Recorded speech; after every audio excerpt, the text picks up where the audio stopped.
உலகத்தினுடைய ஆடம்பரம், உலகத்தினுடைய அந்த ஜீனத், இதை நாடி அல்லாஹ்வினுடைய காட்டிய ஒழுக்கங்களை விட்டு நீங்கள் போய்விடாதீர்கள். அதில் ரொம்ப கவனமாக இருங்கள்.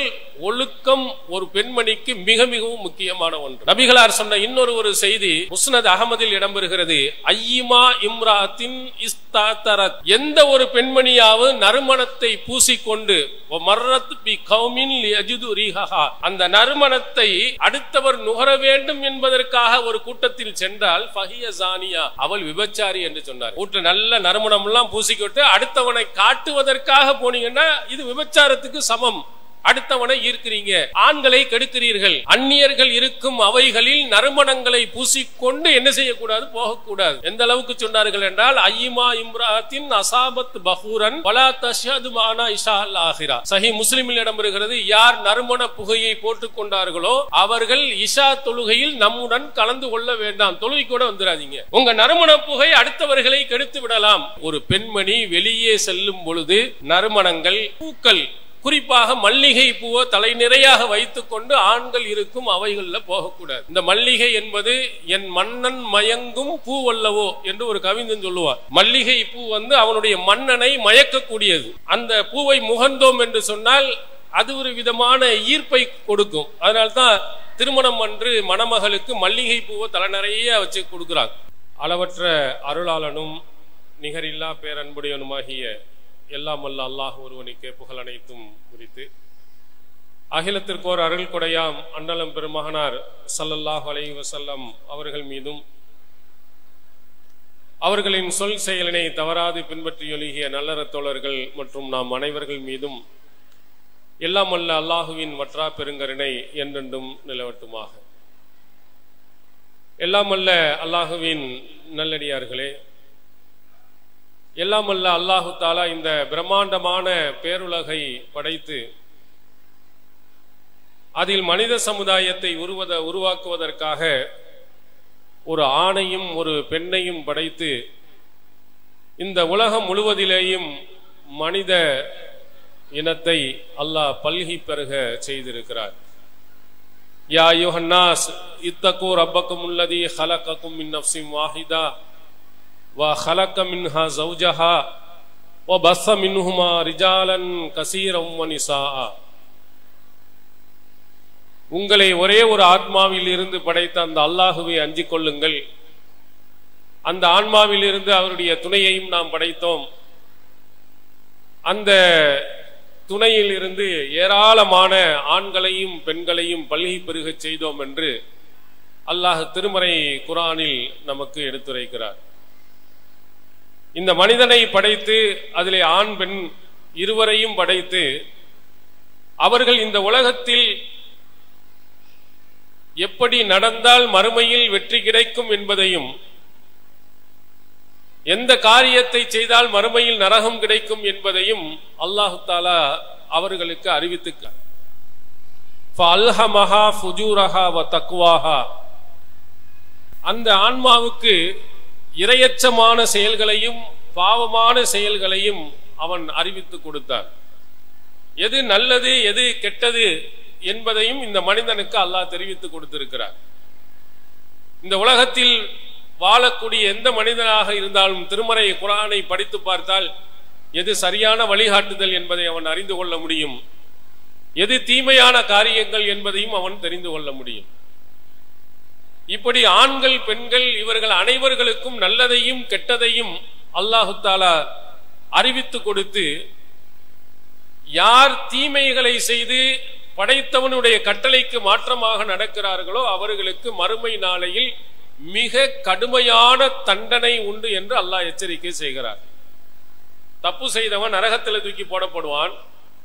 ஜஹன்னம யஸ்லவுனஹா வ பிஅஸல் கரார். அந்த நரகத்திலே அவன் கருகி போய் விடுவான். இந்த உலகத்தில் இருக்கக்கூடிய வெப்பத்தை விட மிக கடுமையான வெப்பம் உள்ள அந்த நரகத்தில் தூக்கி போடப்படும் போது அவன் அப்படியே கருகி போய் விடுவான். இருக்கும் இடங்களிலேயே மிகவும் மோசமான இடம் அந்த நரகம்தான் என்று அல்லாஹ் எச்சரிக்கை செய்கிறார். அந்த மறுமை நாளையிலே உள்ளே தூக்கி போட்டு அவன் கருகப்பட்டு அப்படியே போடப்படுவதும் இல்லை. குல்லமா நலிஜத் ஜுலூதுஹும் பத்தல்நாஹு ஜுலூதன் கைரஹா லியதூகுல் அதாப். அவனுடைய தோள்கள் எல்லாம் கருகியதற்கு பிறகு மீண்டும் ஒரு தோலை அவனுக்கு நாம் போர்த்துவோம். ஏனென்றால் அவன் இந்த வேதனையை அவன் உணர வேண்டும், சுவைக்க வேண்டும் என்பதற்காக என்று அல்லாஹ் பல இடங்களில் இந்த கடும் வேதனையை பற்றி இந்த சமுதாயத்திற்கு எச்சரிக்கை செய்கிறார். நபிகள் பெருமகனார் ஸல்லல்லாஹு அலைஹி வஸல்லம் அவர்கள் தொழுகையிலும் சரி, தொழுகையில் வெளியிலும் சரி, இந்த நரகத்தின் வேதனையிலிருந்து பாதுகாப்பு கேட்டுக்கொண்டே இருந்தார்கள். அல்லாஹும்ம இன்னி அஊது பிக மின் அதாபி ஜஹன்னம், நரகத்தினுடைய வேதனையில் இருந்து இறைவா உன்னிடத்தில் பாதுகாப்பு தேடுகிறேன். தொழுகையில் உள்ளேயும் கேட்டிருக்கிறார்கள், வெளியிலேயும் கேட்டிருக்கிறார்கள். அவ்வளவு கடுமையான வேதனை. இந்த வேதனைக்குரிய இந்த இடத்திற்காக இந்த உலகத்தில் நிறைய பேர்களை அல்லாஹு தஆலா படைத்திருக்கிறானா. வலக்கது தரானா லி ஜஹன்னம கஸீரம் மினல் ஜின்னி வல் இன்ஸ், ஜின்களிலேயும் மனிதர்களிலேயும் ஏராளமானவர்களை நரகத்திற்காக நாம் படைத்திருக்கிறோம். இன்னொரு இடத்தில் அல்லாஹ் சொல்லுகிறான், லஅம்ல அன்ன ஜஹன்னம மினல் ஜின்னத்தி வன்னாசி அஜ்மஈன், ஜின்களையும் மனிதர்களையும் இந்த நரகத்தில் போட்டு நாம் நிரப்புவோம். இப்படி பல இடங்களில் அல்லாஹ் நரகத்தை பற்றிய மிக கடுமையான எச்சரிக்கையை அல்லாஹ் தஆலா கொடுக்கிறார். இதுல முக்கியமாக பெண்கள் தொடர்பாக இருப்பதின் காரணத்தினால் இருவருக்கும் சொல்லப்பட்டாலும் மறுமை நாளையிலே அந்த சொர்க்கத்திலே யார் அதிகமாக இருப்பார், யார் நரகத்தில் அதிகமாக இருப்பார் என்பதையும் நபிகளார் நமக்கு சொல்லி இருக்கிறார். சொர்க்கத்தில் ஏழ்மை நிலையில் இந்த உலகத்தில் வாழ்ந்தவர்கள் தான் நிறைய இருப்பாங்க. சொர்க்கத்தில் அதிகமான இடங்களை கைப்பற்றி இருப்பவர்கள் ஏழைகள் தான், பணக்காரர்களுக்கு கொஞ்சம் இடம்தான். அதே மாதிரி நரகத்தில் அதிகமான இடங்களை யார் நிறைத்து வைத்திருப்பார்? சஹீஹுல் புகாரியில் இடம்பெறுகிறது. நபிகளார் சொல்லுகிறார்கள், உரியத்துன்னார், எனக்கு நரகம் எடுத்து காட்டப்பட்டது.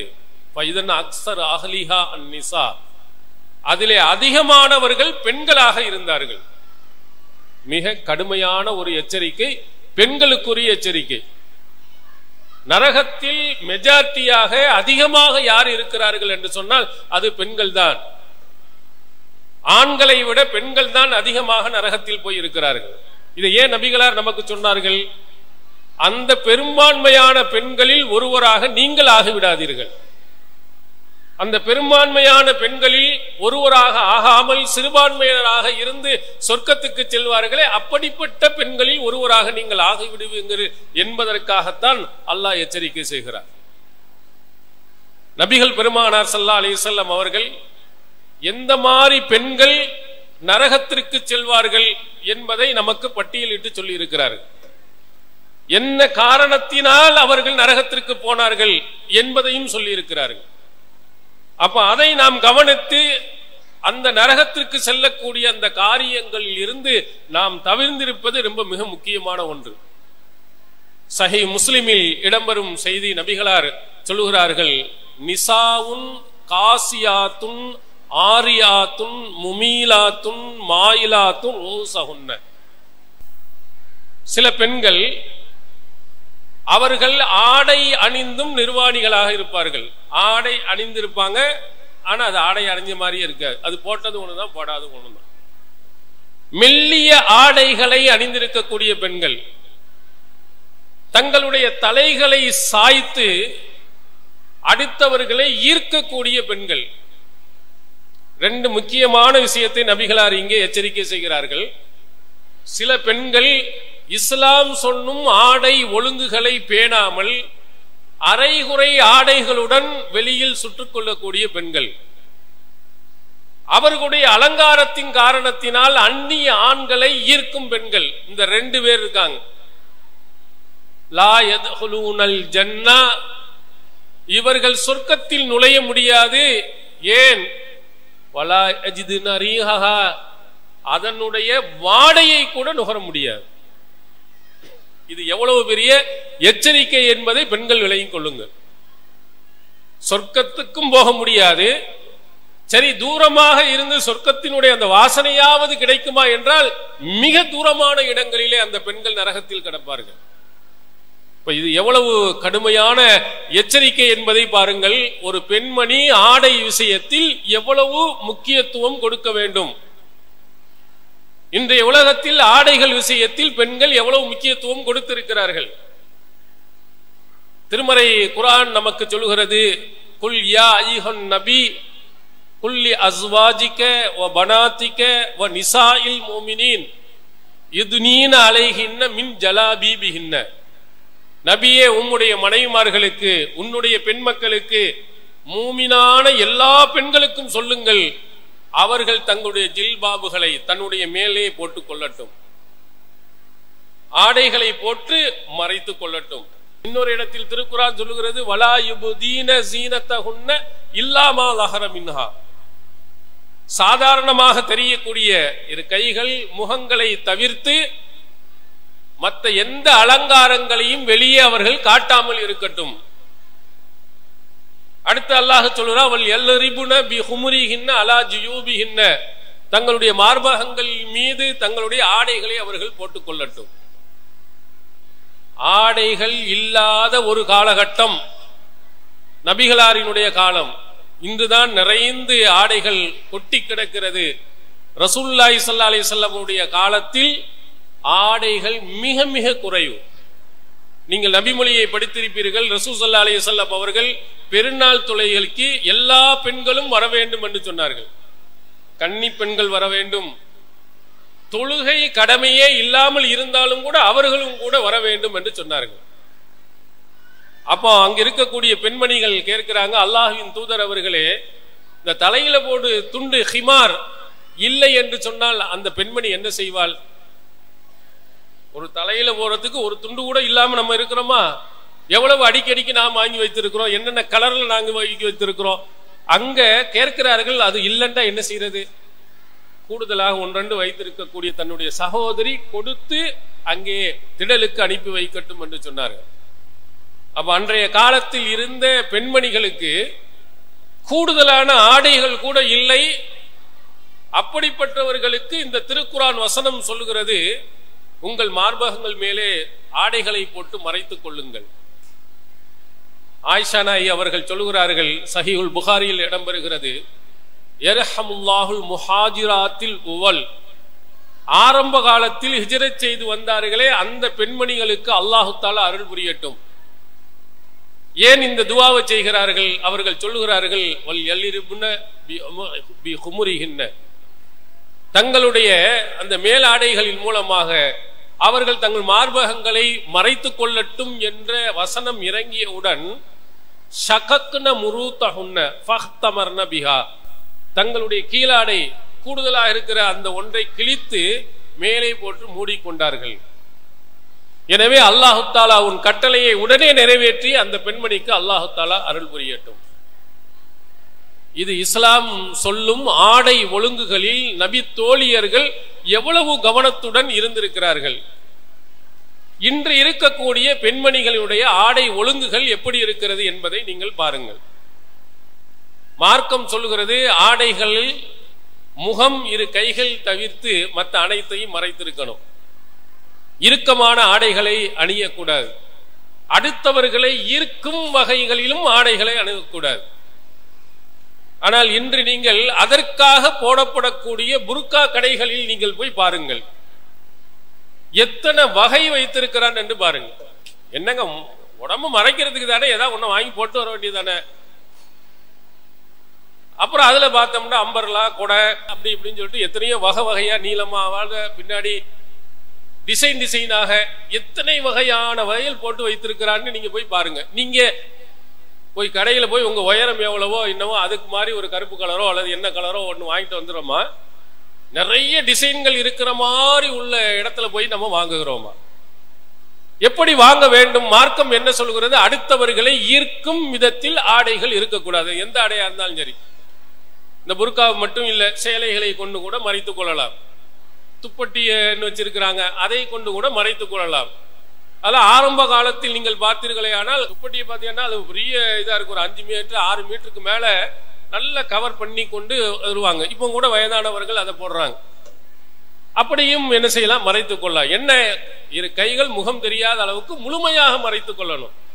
அந்த ஆடைகள் அடுத்தவர்களை ஈர்க்கும் விதமாக அமைந்து விடக்கூடாது. அப்படி இருந்தால் நபி ஸல்லல்லாஹு அலைஹி வஸல்லம் அவர்கள் சொன்ன கடும் எச்சரிக்கை என்ன, அவர்கள் சொர்க்கத்துக்கும் போக முடியாது, சொர்க்கத்தினுடைய வாடையை கூட நுகர முடியாது என்று நபி ஸல்லல்லாஹு அலைஹி வஸல்லம் அவர்கள் கடுமையாக நமக்கு எச்சரிக்கை செய்திருக்கிறார். ஏன் இப்படி ஆடைகள்ல புர்கா போட்டு ஒரு குரூப், புர்கா இல்லாமல் நம்முடைய பிள்ளைகள், பருவ வயது அடைந்த பிள்ளைகளுக்கெல்லாம் ஆடைகள் எல்லாம் எப்படிப்பட்ட ஆடைகள் வாங்கி கொடுக்கிறார்கள்? எல்லாமே என்னத்தை நீங்க பார்த்தீர்கள் என்று சொன்னால் அனைத்துமே நாடகங்கள், சினிமாக்கள், இவைகளில் காட்டப்படக்கூடிய ஆடைகளை தான் அதிகமாக வாங்குறார்.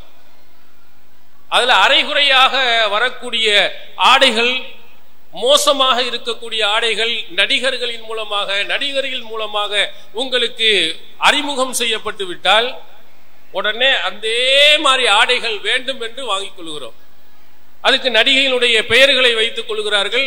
அது மாதிரி ஆடைகளை வேண்டும் என்று அரைகுறை ஆடைகளுடன் நம்முடைய பிள்ளைகளுக்கு நாம் வாங்கி கொடுத்து எல்லாத்தையும் அழகு பார்க்கிறோம். அந்நியர்களுக்கு முன்னால், ஆடவர்களுக்கு முன்னால் அரைகுறை ஆடைகளுடன் போகக்கூடிய பெண்மணிகள். இது பெருசா நீங்கள் ஆய்வு செய்ய வேண்டிய இல்லை.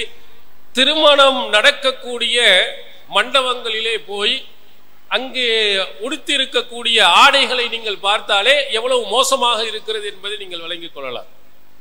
இதெல்லாம் எதை உங்களுக்கு காட்டுகிற, நீங்கள் எல்லாம் அனைவர்களும் அமர்ந்து கொண்டு நாடகங்களை பார்க்கிறீர்களே, நாடகங்களில் பார்க்கக்கூடிய அனைத்து விதமான ஆடைகள் அனைத்தும் உங்களை ஈர்க்கிறது. ஒரு காலத்தில் எவ்வளவு பேணுதலாக நாம் இருந்தோமோ அது காலங்கள் உருண்டோட அனைத்து விதமான ஆடை ஒழுங்குகளும் விலகி போய் இன்று இருக்கக்கூடிய பொதுவாக மக்களிடத்தில் இருக்கக்கூடிய ஆடைகளும் நம்முடைய பிள்ளைகளுடைய உள்ளே வந்துவிட்டது.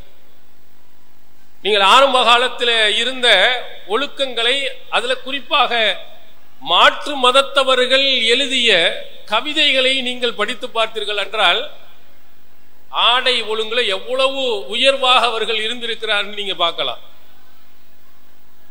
1967 ஆண்டு உடுமலை நாராயண கவி அப்படின்னு சொல்ல ஒரு ஆளு எழுதிய ஒரு பாடல். நான்லாம் பிறக்கிறதுக்கு முன்னாடியே எழுதின பாடல். அதுல ஒரு செய்தியை சொல்லுவார், இப்படித்தான் இருக்க வேண்டும் பொம்புல அப்படின்னு ஒரு பாட்டல்ல வருங்க. இப்படித்தான் இருக்க வேண்டும் பொம்புல, இங்கிலீஷ் படித்தாலும் இன்ப தமிழ் நாட்டில இப்படித்தான் இருக்க வேண்டும் பொம்புல. நீ இங்கிலீஷ் படிச்சுட்டு மேலையிலேருந்து வந்தாலும் நம்மளுக்கென்று ஒரு கலாச்சாரம் இருக்கு, அது மாதிரிதான் நீ நடக்கணும். அடுத்து சொல்லுவா, மானம் காத்த விவசாயி நாடு அல்லவோ. இது மானத்தை பற்றி பேசக்கூடிய விவசாயிகள் நிறைந்த ஒரு நாடு அல்லவோ. மானம் ஞானம் பெண்களுக்கு ஆடை அல்லவோ. ஒரு பெண்ணுக்கு மானமும் வேண்டும், ஞானமும் வேண்டும். நாணம் மானம் இந்த இரண்டும் ஆடைகளை போன்று அவள் பேண வேண்டும். அடுத்து சொல்லும் அந்த வார்த்தையை பாருங்க, திருக்குரான் 1400 ஆண்டுகளுக்கு முன்பு சொன்னதை அப்படி அவன் தமிழ் வார்த்தைகளை சொல்லுகிறார். உடல் அழகை ஊரு மெச்ச காட்டக்கூடாது. நம்முடைய உடல் அழக ஊரெல்லாம் எவ்வளவு அழகா இருக்கிறார் மெச்ச காட்டக்கூடாது. மேலே உடுப்புகளை இடுப்பு தெரிய மாட்டக்கூடாது. உன்னுடைய உடுப்புகள் ஆடைகள் இடுப்புல தெரிகிற மாதிரி நீ நடத்தக்கூடாது. உதட்டு மேல சிவப்பு சாயம் பூசக்கூடாது. உதட்டுல போய் சிவப்பு சாயம் லிப்ஸ்டிக் போட்டுக்கிட்டு நீ அலையக்கூடாது. ஏர் உழவருக்கு இருக்கும் பண்பை மாற்றக்கூடாது. இப்படித்தான் இருக்க வேண்டும் பொம்புல அப்படின்னு சொல்லிட்டு அவன் சொல்றான். எப்ப சொன்னா 1967 ஒரு அழகான வாசகம், உடல் அழகை ஊரு மெச்ச காட்டக்கூடாது. இது முஸ்லிம் எழுதின பாடல் இல்ல. ஒரு மாற்று மதத்தவன் உன்னுடைய உடல் அழகை ஊரெல்லாம் மெச்சுற மாதிரி கணவன் அங்க மெச்சுற மாதிரி இருக்கலாம். உலக மக்கள் எல்லாம் என்ன செய்ய முடியாது, பார்க்கிற மாதிரி அவர்கள் எல்லாம் மெச்சி கொண்டு அழகு இவ்வளவு அழகா இருக்கிற அப்படின்லாம் அலங்கரித்து கொண்டு போகாதே.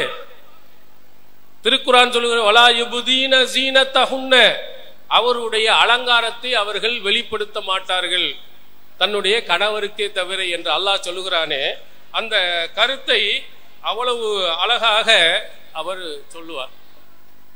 இப்படி 4 ஆளாவி எப்படி மாறிடுச்சு பாருங்க.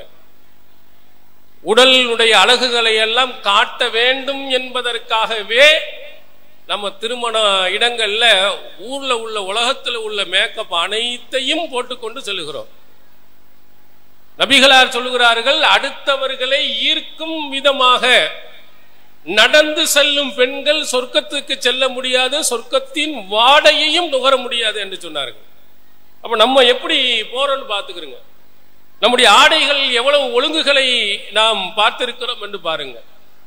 ஆனால் நாடகங்கள்லாம் உங்களுக்கு அது போன்று உணர்த்துகிறது. நீங்க அனைவர்களும் உட்கார்ந்து கொண்டு நீங்கள் பார்த்து கொண்டு இருக்கிறீர்களே, அந்த நாடகங்களும் சினிமாக்களும் உங்களை ஆடைகளில் இருந்து ஒழுக்கங்களில் இருந்து உங்களை மோசமான வழிக்கு கொண்டு போய் சேர்க்கிறது.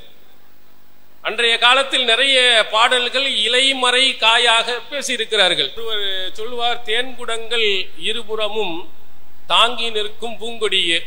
ஒரு ஆபாசமான வார்த்தை, அது பெரியவங்களுக்கு மட்டும்தான் வழங்கும். இதிலே தேன் வேண்டும், இடையே இடையே கனி வேண்டும் என்று ஒரு பாட்டு படிப்பான். எல்லாமே ஆபாசமான பாடல்கள்.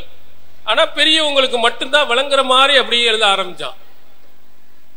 அதற்கடுத்த பாடல்கள் எல்லாம் எப்படி வந்துருச்சுன்னு சொன்னா, எப்படி எப்படி சமைஞ்சது எப்படி அப்படின்னு பளிச்சின்னு நேரடியாக கேட்கிற மாதிரி பாடல்கள். கதவை சாத்து மாமானா கள்ளி கனியனும் ஆமா அப்படின்னு சொல்லிட்டு ஆபாசங்களை அப்படியே நேரடியாக சொல்லி பாடல்கள். இது மாதிரி ரொம்ப மோசமா நம்ம அவையில் சொல்ல முடியாத பாடல்கள் எல்லாம் இங்கே வந்து விட்டது. முன்னாடி ஒரு பாட்டல்ல உடல் அழகை ஊரு மெச்ச காட்டக்கூடாது என்று சொல்லிவிட்ட அவைகள் பிற்காலத்தில் பார்த்தா எல்லா அசிங்கமான இடங்களும் அங்கதான் இருக்கு. நீங்க நாடகங்களில் பார்க்கக்கூடிய எந்த பெண் ஹிஜாபை பேணி, ஹிஜாப்னா நம்ம மாதிரி இல்ல, முழுமையாக போத்தி கொண்டு யார் வருகிறார்?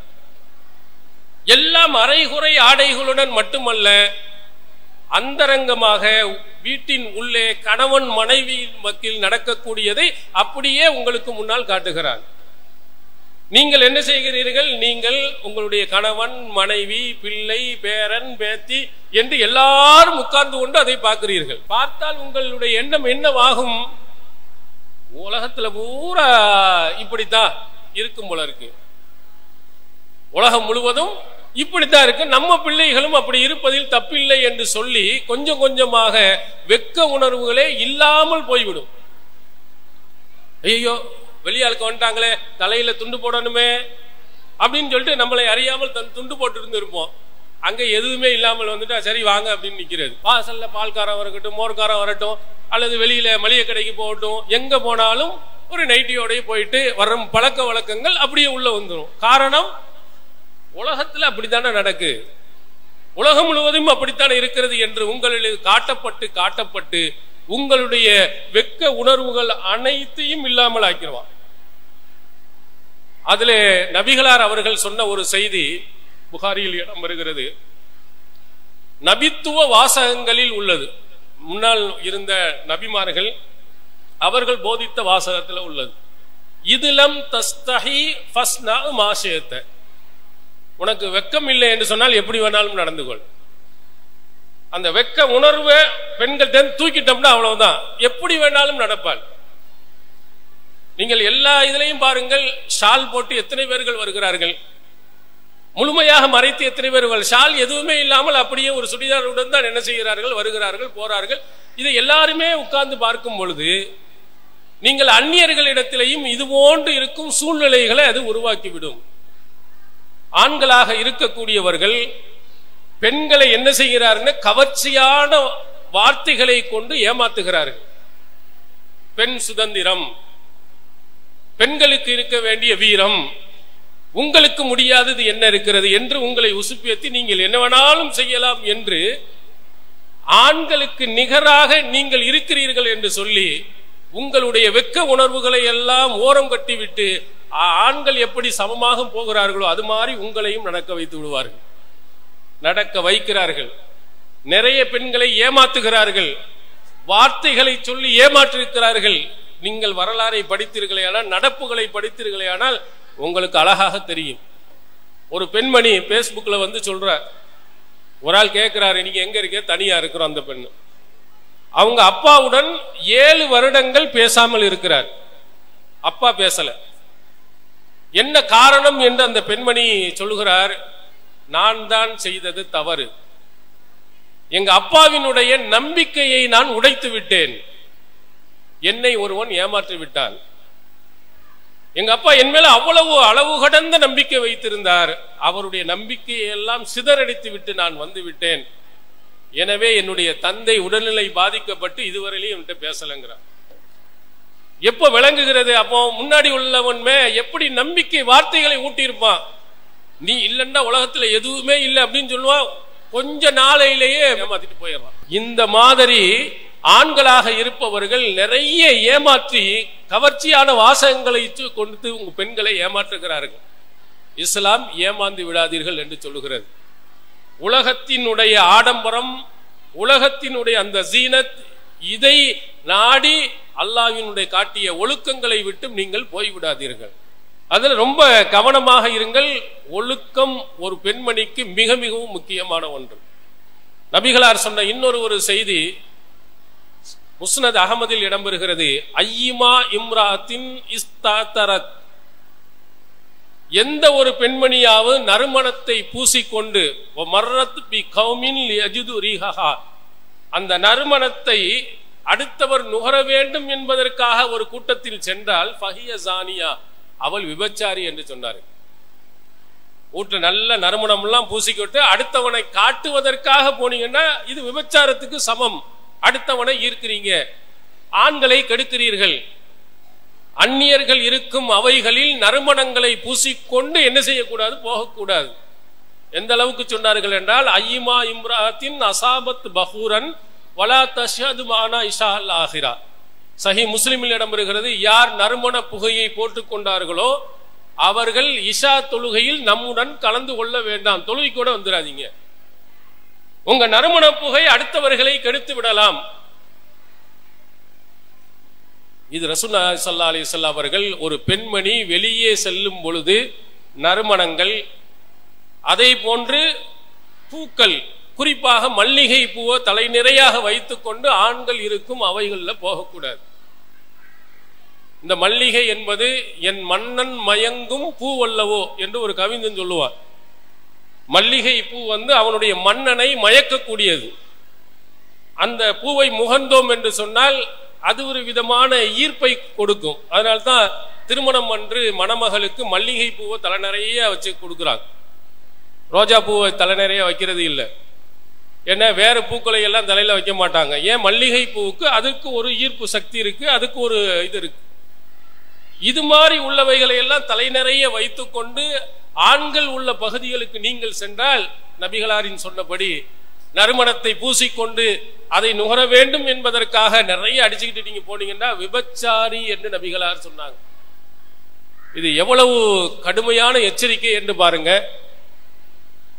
இந்த எச்சரிக்கையை நாம் எந்த அளவு பேணுகிறோம் பாருங்க. பொது அவைகளில் போகக்கூடும். இந்த மாதிரி அவையா இருக்கட்டும் அல்லது திருமணம் போன்ற அவைகளாக இருக்கட்டும், இதுல எல்லாம் நார்மலான அளவுக்கு தான் போக வேண்டும். கூடுதல் மேக்கப்கள், கூடுதலான நறுமணங்கள், இவைகளை எல்லாம் போட்டுக்கொண்டு நீங்கள் செல்லாதீர்கள் என்று நபி ஸல்லல்லாஹு அலைஹி வஸல்லம் எச்சரிக்கை.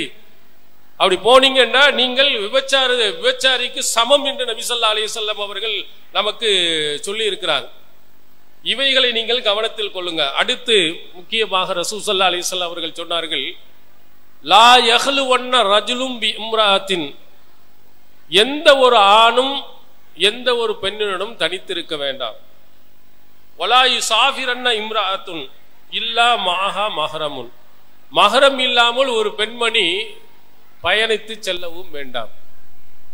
இதுவும் நபிகளார் நமக்கு சொன்ன ஒரு எச்சரிக்கை. ஒரு ஆணும் பெண்ணும் தனித்து இருக்க வேண்டாம். இதுல முக்கியமா பெற்றோர்கள் கவனிக்க வேண்டும். தன்னுடைய மகள் வெளியில் ஒரு ஆணுடன் தனித்து இருக்கிறாளா இல்லையாங்கிறத ரொம்ப கவனிங்க. என்னுடைய பிள்ளை எல்லாம் அப்படி இல்லை என்று சொல்லுவாங்க. நபிகளார் என்ன சொன்னாருங்க? சாலிசஹுமா ஷைத்தான், இந்த ரெண்டுல மூணாவது ஆளா ஷைத்தான் இருந்து கெடுத்துருவான்னு சொன்னாங்க. நம்ம பிள்ளை நல்ல பிள்ளையாக இருந்தாலும் சந்தர்ப்ப சூழ்நிலைகள் அவனை கெடுத்து விடும். கல்லூரிக்கு போகுது, பள்ளிக்கூடத்திற்கு போகுது, அந்த பெண் என்னுடைய மகள் ஒரு ஆணுடன் தனித்திருக்கும் நிலை வருகிறதா இல்லையா என்பதை பாருங்க. அப்படி இருக்க கூடாது. தனித்து பயணம் செய்ய போகிறாளா, அதையும் நீங்கள் கவனியுங்கள். முழு பாதுகாப்பு இருந்தால் மட்டும்தான் தனித்து பயணத்துக்கு அனுமதி. ஆனால் இன்று இந்த உலகத்தில் நடக்கும் நடப்புகளை நீங்கள் பாருங்கள். தனியாக 2 பேரும் 2 வீலர்ல நிறைய பறந்து போயிட்டே இருக்கிறத பார்க்கலாம். நீங்க வண்டியில போட்டீங்கன்னால பார்க்கலாம். நிறைய மாற்று மதத்தவர்கள் கூட புர்கா அணிஞ்சிட்டு யாருக்கும் தெரியக்கூடாது என்று இன்னொருவரோட போறாங்க. அதனால் தான் பிரச்சனைகள் ஏற்படுகிறது. இதை இஸ்லாம் ஆரம்பத்திலேயே கிள்ளி எறிகிறது. ஒரு ஆணும் பெண்ணும் தனித்து இருக்கும் நிலையை ஏற்படுத்திடாதீங்க. தனியாக பயணம் செய்யும் நிலையையும் ஏற்படுத்தி விடாதீர்கள். பாதுகாப்புடன் மகரமான உறவுடன் நீங்கள் செல்லுங்கள். அப்படி தனியா போவோம்னா முழு பாதுகாப்பு இருக்கிறதா என்பதை உத்தரவாதத்தை நீங்கள் அறிந்து அதற்கு பிறகு நீங்கள் அனுப்புங்கள் என்றும் இஸ்லாம் பெண்களுக்கு எச்சரிக்கை செய்கிறது. இதையெல்லாம் நீங்கள் கவனத்தில் கொண்டீர்கள் என்று சொன்னால் நரகத்தில் அதிகமான பெண்கள் இருக்கிறார்கள் என்று நபி ஸல்லல்லாஹு அலைஹி வஸல்லம் அவர்கள் சொன்னார்களே, அதில் இருந்தாத பெண்களாக சொர்க்கத்திற்குரியவர்களாக நாம் போயிடுவோம். இதை நாம் கவனிக்க தவறினோம் என்று சொன்னால், இஸ்லாமிய ஒழுங்குகளை கவனிக்க தவறினோம் என்று சொன்னால், இன்று இஸ்லாமிய பெண்மணிகள் நிறைய பேர்கள் மார்க்கம் மறந்து மாற்று மதத்தவர்களுடன் போகும் செய்திகளை இன்று அடிக்கடி நாம் பார்க்க முடிகிறது. இதுக்கு என்ன காரணம்? இஸ்லாத்தினுடைய அடிப்படைகளை யாரும் புரியவில்லை. உலகம், இந்த உலகத்தினுடைய ஆடம்பரங்கள், அதுதான் நமக்கு தெரிஞ்சு. படிப்பு, அதில் கிடைக்கக்கூடிய பொருளாதாரம், அதற்கு கிடைக்கக்கூடிய சொகுசான வாழ்க்கை, இவைகள்ல மட்டுமே நாம் போனோம். இஸ்லாமிய ஒழுங்குகளோடு அந்த படிப்பை படிப்போம், இஸ்லாமிய ஒழுங்குகளோடு பொருளாதாரத்தை நாம் சம்பாதிப்போம் என்று இல்லாமல் அது இருக்கக்கூடிய ஆடம்பரங்கள் நமக்கு ஈர்த்த காரணத்தினால் நம்முடைய பிள்ளைகள் எல்லாம் டக்குன்னு ஒரு கட்டத்தில் போயிடுறாங்க. திருமறை குர்ஆன் நமக்கு அழகாக சொல்கிற அப்துன் முஃமினுன் கைரும் மின் முஷ்ரிக், இணை வைப்பவனை விட ஒரு அடிமையான ஒரு முஃமின் சிறந்தவன். இவர்கள் உலாயிக யதுன இலல் நார், இவர்கள் அனைவர்களும் உங்களை நரகத்தின் பக்கம் ஈர்க்கிறார்கள், அழைக்கிறார்கள். வல்லாஹு யது இலல் ஜன்னா வல் மக்ஃபிரா, அல்லாஹ் சொர்க்கத்தின் பக்கமும் மன்னிப்பின் பக்கமும் உங்களை அழைக்கிறார். எப்படிப்பட்டால் மக்கள் பிள்ளைகள் எப்படி போய்விட்டார்கள்? நம்முடைய பிள்ளைகள் இடத்திலே இது போன்ற அடிப்படை விதிகளை, அடிப்படை கொள்கைகளை நாம் சொல்லாத காரணத்தினால் நம்முடைய கொள்கைகளை விட அவனுடைய ஈர்ப்பு வலவு ஆஜபக்கும் என்று அல்லாஹ் சொல்கிறார். அவர்கள் எவ்வளவு ஈர்ப்பாக இருந்தாலும் சரிதான், ஒரு அடிமை பெண்ணே உங்க அடிமை ஆணே சிறந்தவன் என்று அல்லாஹு தஆலா சொல்கிறார். ஒரு மூமினாக இருந்து ஒரு அடிமையாக இருந்தாலும் கூட அவனை நீ திருமணம் செய். மிகப்பெரிய உலகத்திலே ஃபேமஸாக இருக்கிறான், ஷிர்கிலே இருக்கிறான், குஃபுரிலே இருக்கிறான் என்று சொன்னால் அவனை முடிக்காதே, அவன் உன்னை கொண்டு போய் நரகத்தில் கொண்டு போய் சேர்த்துருவான். அல்லாஹ் உன்னை சொர்க்கத்துக்கு அழைக்கிறான், அவனுடைய மன்னிப்பின் பக்கம் அழைக்கிறான் என்று திருமறை குர்ஆன் நமக்கு சொல்கிறது. இதை நம்முடைய பிள்ளைகளுக்கு சொல்லி கொடுக்க வேண்டும். நம்முடைய பிள்ளைகள் சொர்க்கத்திற்கு போவர்களாகணும், நரகத்திற்கு போகக்கூடிய ஆகக்கூடாது. இப்போ உள்ள நடைமுறைக்கு பார்த்தீங்கன்னா நபிகளார் சொன்னது அப்படியே உண்மையாக நடக்கும் சூழ்நிலைகளை பார்க்க முடிகிறது. ஏராளமான பெண்கள் இஸ்லாத்தின் ஒழுங்கு இல்லாமல் போய்கொண்டே இருக்கிறார்கள். அதனால் தான் நபிகளார் அவர்கள் சொன்னார்கள், அத்துன்யா மதா, இந்த உலகம் இன்பங்கள் செல்வங்கள், கைரு மதா இத்துன்யா அல் மர்அத்து ஸாலிஹா, ஒரு சிறந்த செல்வம் உங்களிடத்தில் இருக்கிறது என்று சொன்னால் அது நல்லொழுக்கம் உள்ள பெண்மணி என்று சொன்னார். மிகப்பெரிய செல்வத்தை நீங்கள் ஈட்டு வைத்திருக்கிறீர்கள், உங்களுடைய பிள்ளை சாலிஹான பிள்ளையாக, நல்லொழுக்கம் உள்ள பிள்ளையாக, ஈமானில் உறுதி உள்ள பிள்ளைகளாக உருவாக்கணும். இது நபிகளார் நமக்கு எச்சரிக்கையுடன் சொன்ன ஒரு அறிவுரை.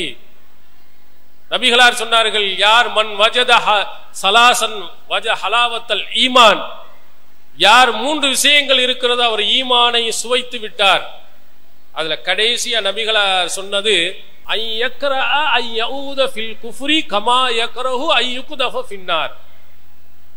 குஃப்ரின் பக்கம் போவதை நெருப்பில் தூக்கி போடும் போது எப்படி நாம் இருப்போமோ அது போன்று இருக்க வேண்டும். அப்படி ஒருவன் இருந்தான் ஈமானின் சுவையை அறிந்து விட்டான் என்று நபிகளார் நமக்கு சொன்னார்கள். நம்முடைய பிள்ளைகள் அப்படி இருக்கணும். ஷிர்க்குக்கு போவதை நெருப்பில் தூக்கி போட்டால் எப்படி துடிதுடிப்பாலோ அது போன்று துடிதுடிக்கக்கூடியவளாக அந்த பெண்மணிக்கு அந்த கல்வியை சொல்லிக் கொடுக்கணும்.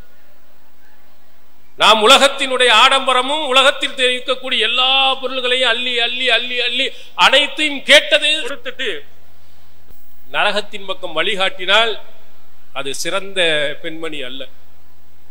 ஒரு பெண்மணியினுடைய எண்ணம் எப்படி இருக்கணும்? உம்மு ஹாரிசா ரலியல்லாஹு அன்ஹா அவர்களை பற்றி சஹீஹுல் புகாரியில் இடம்பெறுகிறது. அவருடைய மகன் ஹாரிசா பத்ர் போர்க்களத்தில் கொல்லப்பட்டு விட்டார்.